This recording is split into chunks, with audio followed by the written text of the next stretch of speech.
வணக்கம் மக்களே. இன்றைக்கி நம்ம செய்ய போகிற ரெசிபி வெண்டைக்காய் தொக்கு.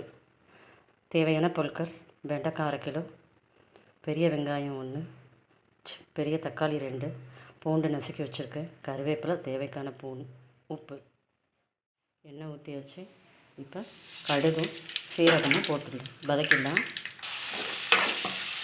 சீரகம் கடுகும் போட்டு வதங்கிடுச்சு. வெங்காயம் போட்டு வதக்கிட்டுருக்கோம்.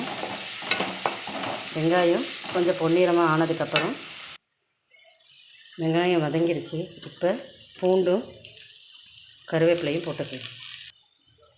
வெங்காயம், பூண்டு, கருவேப்பிலை இதெல்லாம் நல்லா வதங்கிடுச்சு. இந்த ஸ்டேஜில் நம்ம உப்பு போடலாம்.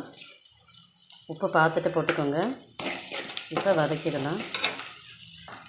வெங்காயம் நல்லா வதங்கிடுச்சு. இப்போ தக்காளியை போட்டுடலாம். மிளகாத்தூள் 1 ஸ்பூனு சொல்ல மறந்துட்டேன் உங்களுக்கு. ஃபஸ்ட்டு மிளகாத்தூள் 1 ஸ்பூன் எடுத்து வச்சுருக்கேன், அதை இதில் போட்டுங்க. நல்லா இதுவாகிடுச்சு, பேஸ்ட் மாதிரி ஆகிடுச்சு எல்லாம் சேர்ந்து. இப்போ வெண்டைக்காவை கொட்டிடலாம். வெங்காயம், தக்காளி, பூண்டு,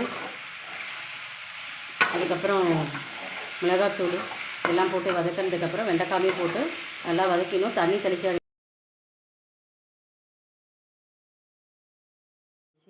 இது தயிர் சாதம், sambar, variety rice, lemon rice, புளி சாதம், தயிர் சாதம், இது எல்லாத்துக்குமே நல்லாயிருக்கும். அதை விட சப்பாத்திக்கும் சூப்பராக இருக்கும் இந்த தொக்கு.